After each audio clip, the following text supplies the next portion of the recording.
on est reparti pour le gros sujet. Moustacheman, Guillaume Kasbarian, bien sûr, ministre de la fonction publique. Ancien ministre du logement qui s'est révélé être plutôt le ministre des logeurs, puisque on se rappelle qu'il avait fait passer la loi anti-squat qui entendait punir de peine de prison les locataires qui ne payaient pas leur loyer. Guillaume Kasbarian, devenu ministre de la fonction publique, qui s'avère être en fait le ministre de la destruction du service public, puisque, regardez-moi ça, il avait publié, on s'en souvient, ce tweet la semaine dernière, où il félicitait Elon Musk pour son poste de ministre de l'efficacité gouvernementale par Donald Trump. Elon Musk qui entend réduire le budget de l'État américain de 2000 milliards de dollars, un tiers du budget de l'État. Ça ne se fait qu'en détruisant les services publics, ça va être terrible. Et donc Guillaume Kasbarian qui lui dit « Félicitations d'avoir accepté ce superbe challenge Elon Musk. J'ai hâte de partager les meilleures pratiques pour répondre à l'excès de bureaucratie, couper dans les dépenses inutiles et repenser l'organisation des services publics au bénéfice bien sûr de l'efficacité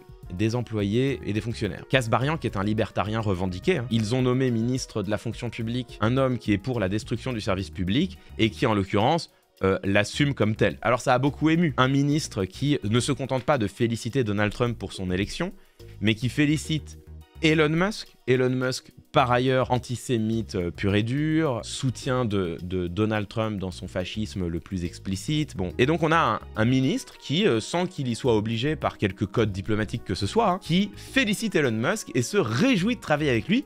C'est formidable, écoutez. De nombreuses personnes se sont dit, mais quand même, le relais du Trumpisme jusqu'au cœur de l'État français, jusqu'à son plus haut niveau, là ça ne va pas du tout. Il a répondu aux critiques, mesdames, messieurs, c'est TF1 Info qui a été l'interviewé. Écoutons, mesdames, messieurs, comment Guillaume Kasbarian se justifie de son tweet. Monsieur le ministre de la fonction publique, est-ce que vous regrettez ce tweet? Non mais j'ai fait un tweet qui est absolument banal, où je salue un homologue d'un pays allié et ami qui va travailler sur la simplification administrative et qui va travailler sur la débureaucratisation. Un tweet absolument banal, messieurs, ça va là. Tout de suite ça chouine, alors que c'est le tweet absolument banal d'un homologue. Évidemment, je vois pas du tout où est le problème, bien sûr. C'est déjà totalement inadmissible, c'est une forme de minoration. Il fait comme si Elon Musk était un ministre parmi les autres. Il fait mine d'ignorer à quel point est-ce que Donald Trump a présenté un projet gouvernemental qui est ni plus ni moins qu'un projet fasciste. Il fait mine d'ignorer qu'il se réjouissait de partager les bonnes pratiques avec Elon Musk. Donc on rappelle, un homme nommé par un président fasciste dans la perspective assumée de détruire le service public. Mais ça, non, ça n'existe pas. Comme d'habitude, c'est vous qui êtes un peu trop sensible, puisque tout ce qu'il a fait, c'est juste féliciter un homologue. Les réactions que ça a suscité sont, je crois, totalement délirantes et disproportionnées. Ça, c'est du gaslighting, mesdames, messieurs. Les stratégies de gaslighting, donc les stratégies d'emprise psychologique, sont les stratégies utilisées par ceux que l'on appelle de manière parfois un peu relâchée les pervers manipulateurs, ou les perverses manipulatrices d'ailleurs. Des stratégies qui consistent à nier la réalité elle-même, les yeux dans les yeux, face à son interlocuteur, en lui expliquant que les choses ne sont absolument pas comme toi tu les as perçus, et si tu le crois, c'est que tu ne peux qu'être fou. Et l'utilisation de ce mot chez Kasbarian, c'est totalement délirant. C'est un trigger warning absolu, un drapeau rouge clair et net de communication perverse, c'est-à-dire que si nous nous sommes émus de son tweet, ça n'est pas que son tweet était contestable, c'est nous qui sommes fous. Là, on est vraiment dans l'utilisation de ce que le sociologue et psychologue Marc Joly a qualifié de communication perverse au pouvoir, qui consiste à nier la réalité les yeux dans les yeux et à expliquer à l'autre que si tu crois cela, ça n'est pas que tu as vu le réel, c'est que tu as déliré. Alors que si, tout le monde le voit.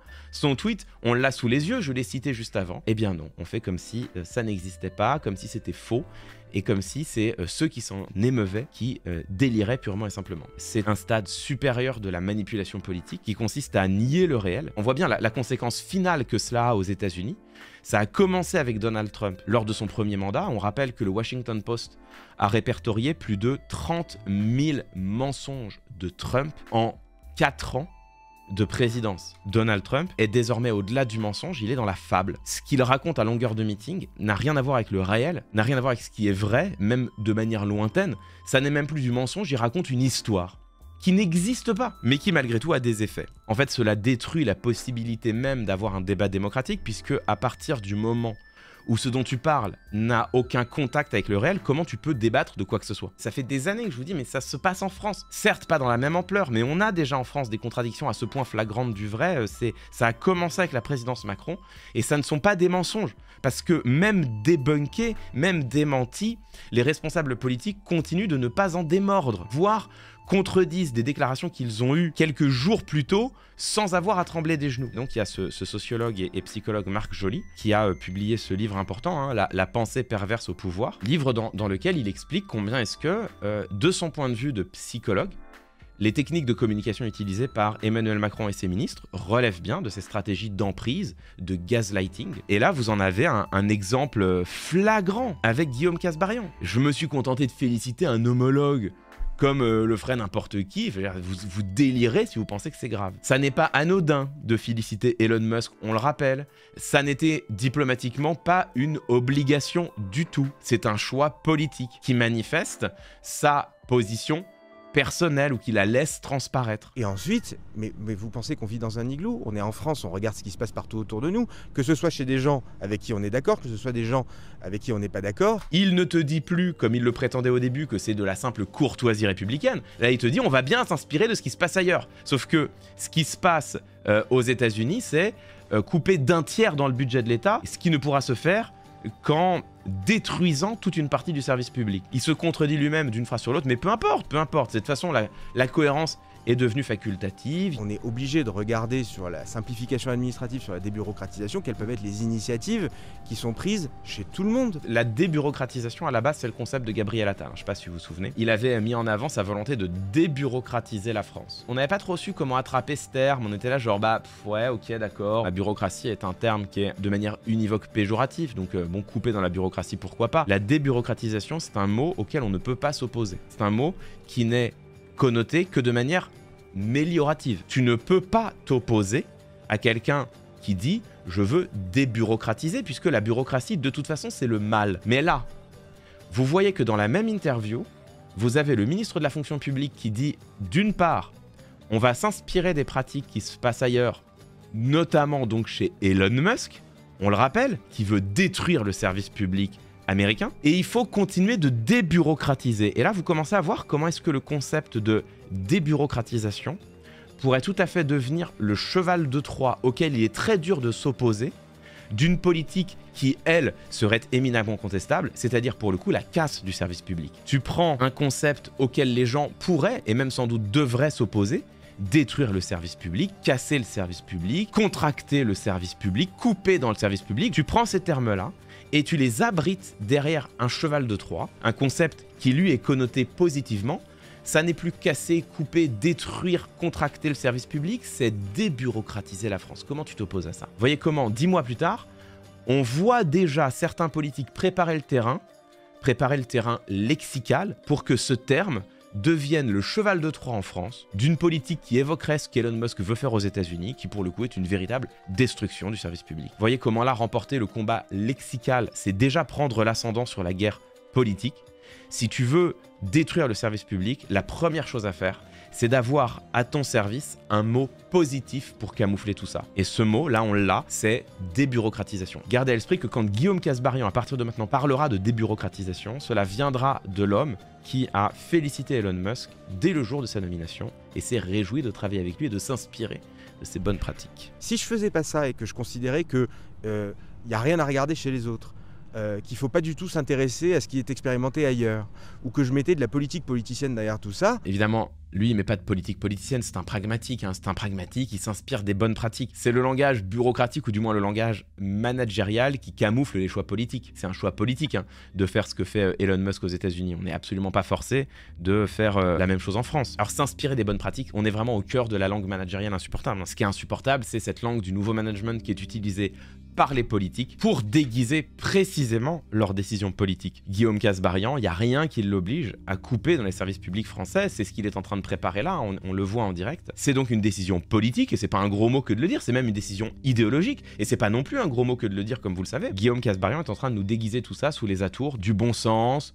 de la bonne gestion, de s'inspirer des bonnes pratiques, ce qui rend, encore une fois, encore plus difficile le fait de s'y opposer. C'est pas votre modèle politique, Elon Musk. Mais je n'ai pas tweeté parce que je n'ai jamais considéré, je ne suis pas du même parti, je n'apporte pas un soutien électoral ni partisan, je sais où j'habite idéologiquement. Mais vous l'avez entendu? Incroyable! C'est la première fois! Oh, je suis ému! En 7 ans d'analyse de la langue macroniste, 7 ans à se taper le gaslighting du bon sens, des bonnes pratiques, du pragmatisme, des bonnes solutions, 7 ans à entendre marcher la désidéologisation du débat politique, 7 ans à les voir prétendre que tout cela n'a rien à voir avec de l'idéologie, que les idéologues, c'est les autres, les idéologues, c'est la gauche, les idéologues, c'est ceux qui ne veulent pas regarder la réalité en face, les idéologues, c'est ces crétins de gauchistes qui croient encore que la France peut ignorer ce qui se passe ailleurs dans le monde. Bref, 7 ans à les voir déballer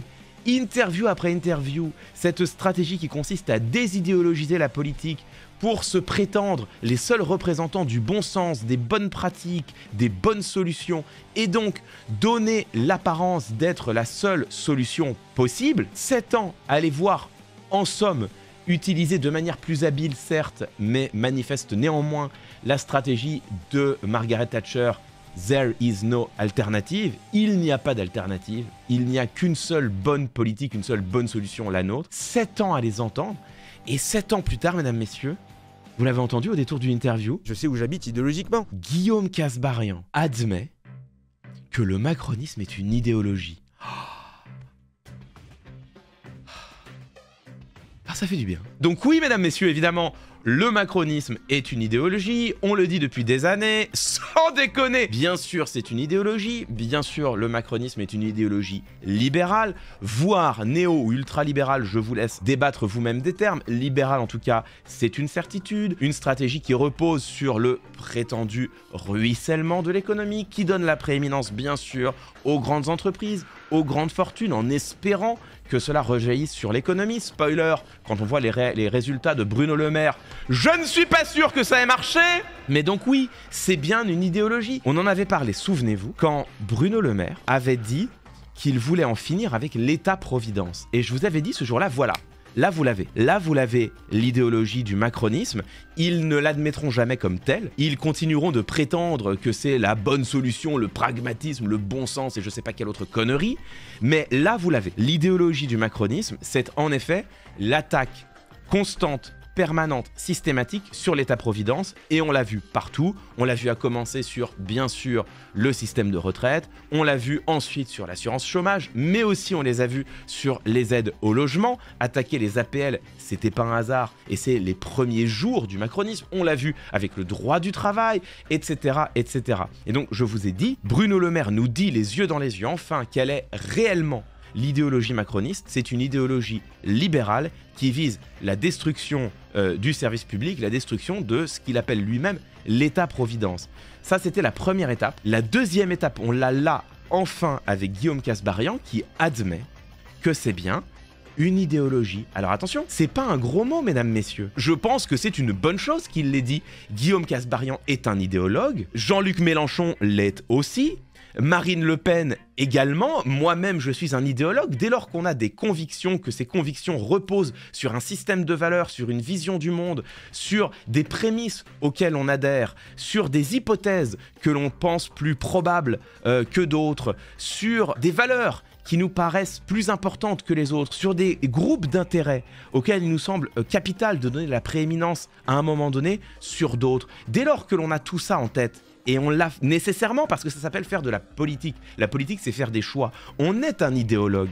Donc c'est normal. La définition même de la politique, c'est le combat entre plusieurs idéologies. C'est la définition même de la politique. Donc je ne lui reproche pas son idéologie. C'est très bien qu'il en ait une, c'est même inévitable. Il est responsable politique. C'est intéressant qu'ils le disent parce que précisément, c'est ce dont ils se sont défendus pendant 7 ans.